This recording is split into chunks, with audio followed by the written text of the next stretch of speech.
The term Reformed theology comes from the Protestant Reformation of the 16th century. But many different theological movements comprised the Protestant Reformation. Among the more significant groups were the Lutherans in Germany, the Zwinglians in Zurich, and the Calvinists in Geneva. Although in a broad sense we may speak of all three of these movements as reformational, the term Reformed came to apply primarily to the third group, those Protestants who were deeply influenced by the theology of John Calvin. Now, this branch of the church was not restricted to Geneva by any means. In the days of the Reformation, Reformed churches were very evangelistic and spread throughout and beyond Western Europe. Calvin himself was a Frenchman, and many of his students helped lead the French Huguenot movement. These young ministers suffered much persecution in the early decades of their work. But the theology of Geneva was so strong that more and more young men kept going into France to build the Church of Christ there.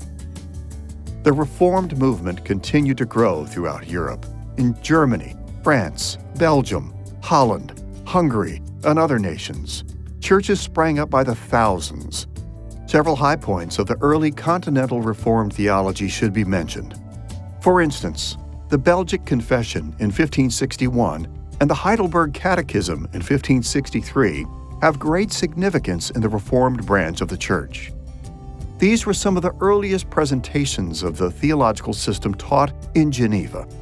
In addition, one strong arm of the Reformed tradition in continental Europe was the Dutch Reformed Church. It's perhaps best known for the Synod of Dort, which met from 1618 to 1619 to deal with the Arminian controversy, a divergence from Calvinism based on the teachings of Arminius.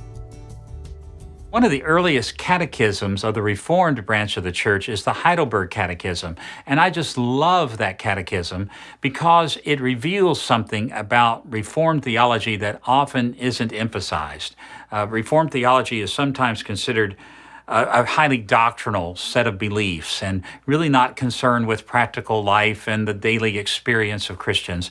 But the Heidelberg Catechism begins this way: "What is your only comfort in life and in death?"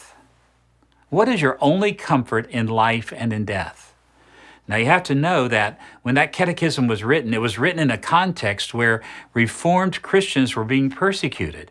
They were dying for their faith in large numbers, and the expectation was that they would continue to be persecuted and that they would continue to die in large numbers because of their beliefs, because of the things they stood for. And so it's just wonderful to realize that the opening of that catechism, again, one of the earliest ones in this branch of the church, asked the question, where do you find comfort in life and in death?